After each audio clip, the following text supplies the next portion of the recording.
green theorem is not going to be valid. Questions? So now, as long as we have this part of the parametric part done, then taking the line integral is actually the easier part. Okay?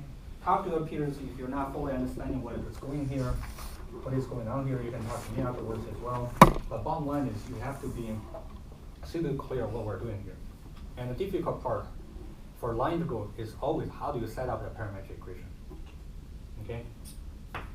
Okay, so I plug in minus 4y 3x. And I need to compute the tangent vector for this guy. What is the tangent vector? Minus 1 and cosine t, right? dt. And then this is nothing but from 0 to pi. So this is going to be minus 4 sine t and 3 pi minus t as my x. Dot minus 1 cosine t dt. Okay? So we break. Finally, this is the easier part. If you look at the whole problem, the line integral, as long as you have the parametric equation, the following work is pretty straightforward. We have 4 sine t. I can break down, it's going to be 3 pi minus 3t times cosine pi. It's going to be 3 pi times cosine t minus 3t times cosine t. Okay? Okay? So 4 sine t integrate from 0 to pi. What do we have? Sine t integrate from 0 to pi is going to give you a 2. Right? We have done that over there. So multiply by 4, I got an 8 by this part. This part, cosine t, when you integrate from 0 to pi, is going to give you a 0. Right? This guy is going to be 0. And what is really requiring a little bit work is going to be 3t cosine t dt. Okay? What do we need to do in order to evaluate this integral here? Integration by parts, which we have done before. So I'm going to quickly do integration by part here. So 8 minus 3 from 0 to pi, t cosine t, I'm going to rewrite it as t d sine t. Okay? And this one is going to be equal to 8 minus 3 t sine t on the boundary from 0 to pi minus from 0 to pi sine t dt. Okay? So this part is equal to 0. This one is going to give me a minus 2. Right? So it's minus 2 multiplied by 2, minus by 3, so it's going to give me a 8 minus 3 times minus 2. So it's going to be 8 plus 6 is going to be 14. Finally, I have these two meeting each other. Okay? Because the first contribution is equal to 0. Right? So I only need to look at the second one. Imagine if you're having a different parametric equation in the incorrect form, you're not going to end up with the same number in the end. Okay? So if you look at this problem, the double integral part is actually the easier one. It's actually a much easier one, right? So the line integral on the boundary is quite challenging, but the main challenge is coming from setting up the parametric equation. Okay? Questions? The 8 minus 3 integral right there, the top one, that's what's written after the t? Oh, this is No, up above that one. This one? Yeah. Oh, I'm rewriting cosine t dt as d sine t. Okay. Here I'm using cosine t dt. Even with the d is there an accent? Okay. Okay. Right, d sine t you need to take the derivative. Oh. Right, then you pull the cosine t and then multiply dt.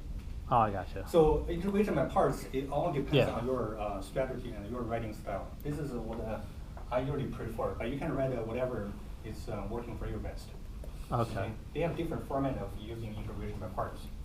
Any other questions? So now, I want to give you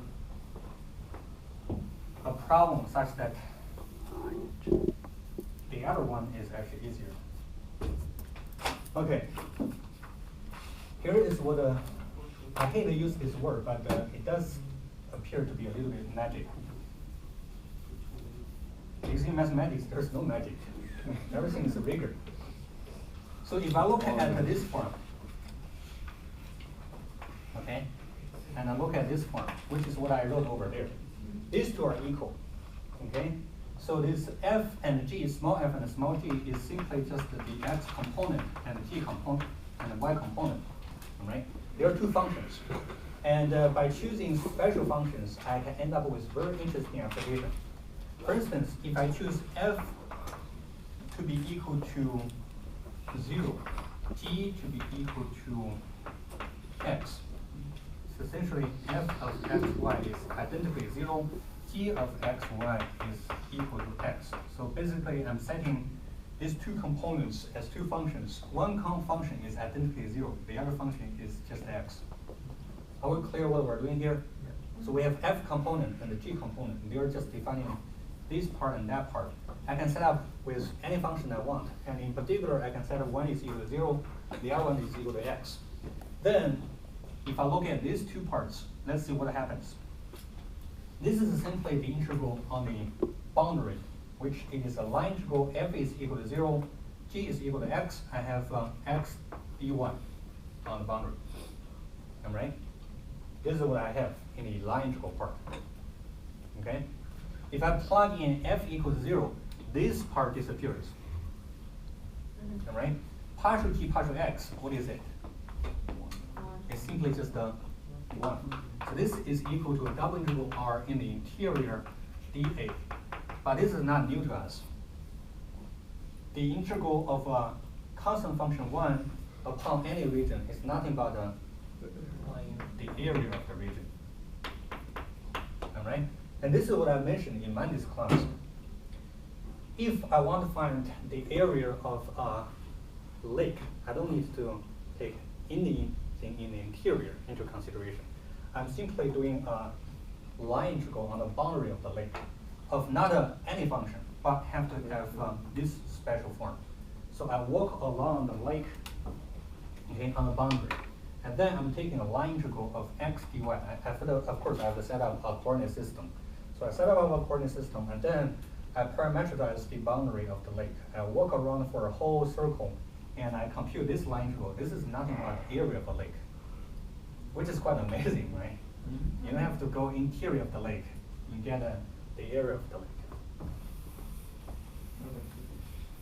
Especially, this is very applicable when the line integral on the boundary is easy to compute. So before I give you an application, I want to mention a couple of more representations following the same principle. So imagine here I'm setting f equals 0, y equals x. Basically, I simply want this curve to be equal to 1 by choosing special f and g's. All right? Basically, that's what I did. I just want to choose this particular form of f and g such that this curve, which is the integrating function in double integral, is simply 1. But this is not the only choice. I can do a different choice.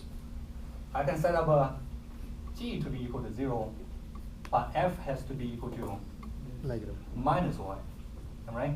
This is exactly equal to 1 as well. So essentially, by setting f is equal to minus y, g is equal to 0, this area is also equal to the line integral on the boundary, but minus y dx. Okay? This is also equal to minus y dx. Okay? So if I choose f to be equal to minus y, x is equal to x, none of them is vanishing. I actually contribute a 2 in the integrating part, which means I have to divide by 1/2. So this is actually equal to 1/2 the integral on the boundary x dy minus y dx. So these three formulas are all defining the area of the interior. Okay? So if I want to compute the area of the interior, I can use a line integral on the boundary as x dy or minus y dx, or half of x dy minus y dx. Okay? So essentially now we have three additional formulas to compute the area of a region. Okay? So double integral up to now, we have one more weapon in our arsenal. So I want to look at this problem. So find the area of an ellipse x squared divided by a squared plus y squared divided by b squared is less than or equal to 1. Okay? If it is equal to 1, you're actually looking at the boundary of an ellipse. Right? Less than or equal to 1 is exactly what is inside. So the x-axis is equal to a, y-axis is equal to b. This is actually the second time we're looking at the same problem. Right? We have done this problem before using change of variables. We use change of variables to find the area of this ellipse. Actually, the answer is pi a b. This is the answer for the area, pi a b. Now I want to do the line integral on the boundary business in order to get away from doing any type of integral. So in order to do that, I have to set up a parametric equation on the boundary. Right? If you only use a line integral, this is always the step you have to do. Set up the parametric equation where you have to have a closed curve, but also you have to be very careful about the orientation. Every time you have to worry about the orientation. Here, if I set up the parametric form, we have to do this before, so a cosine t, b sine t. All right? This is the parametric equation, where t goes from 0 to 2 pi. Am I right? We have done this before, right? So this is the parametric equation of an ellipse. You can easily check when t is equal to 0, you are at a and 0, which is exactly this point, right? So when t is equal to pi half, you're at 0, b, which is at the y-axis. So you are going counterclockwise, okay? So the orientation can be easily determined as long as you fix 2 points. You can easily pick 2 points by increasing t, you know the orientation of the boundary. Now I'm going to do this piece. This piece actually is the easiest one. You can try to do the other one afterwards. Okay, you can try to do the other one afterwards. Pretty easy, actually. So it's going to be 1/2 from 0 to 2 pi. X is equal to, what is x? A cosine t. dy is equal to b cosine t dt.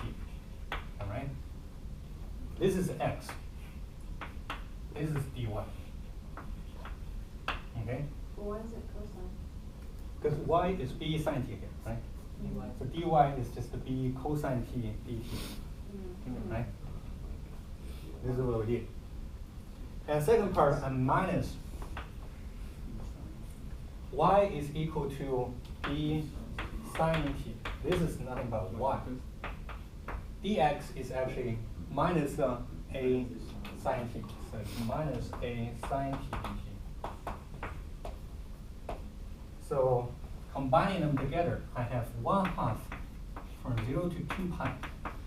I have ab cosine squared t minus sine squared t. So it's going to be ab cosine squared t plus sine squared t dt. AB are all constants, and this is just 1. So I'm integrating a constant function AB from 0 to 2 pi. I'm getting a 2 pi AB divided by 2, which is exactly equal to pi AB. Okay? So up to now, for the same ellipse, finding the area, we have 2 tools to deal with. So we can use change of variable, which is not that complicated. We can also use line integral on the boundary, which is actually probably even easier. Okay. So right now, for double integral, how many tools do we have?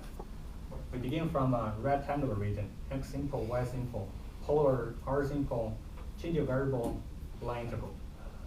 Okay. So there are basically a lot of things available.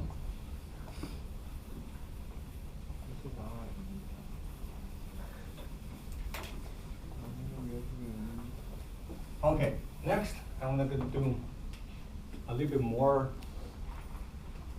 special choices of f and g. Okay. So first of all, I'm going to introduce this concept of divergence of a vector field. So if a vector field is given by fxy, g of xy, then this is defined as the divergence of a vector field. Divergence of a vector field is equal to partial f partial x plus partial g partial y. Okay? So the divergence of a vector field is actually even an easier representation involving the x component and y component. You're taking the x derivative with respect to the x function. You're taking the y derivative with respect to the y function, and then you're adding them together. So this is the divergence. Again, this quantity of a vector field is coming from physics. You can read the story on the textbook. I will give you a simple explanation, but if you're more interested in reading the whole picture of the story, you can go back to the textbook and see why people are interested in divergence of the vector field. What is this quantity about? How is it related to some objects, geometric objects?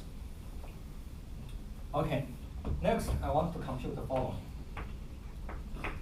Still, as we agreed upon in the very beginning, I'm still taking a closed curve and taking a line integral on the boundary. The line integral of the boundary for the following representation. So I want to take f dy minus g of dx. Okay? I want to take this as my line integral on the boundary. If you compare this guy with what we wrote it over here, if you compare this with what we wrote it over here, which is quite different, but still I can rewrite it to be exactly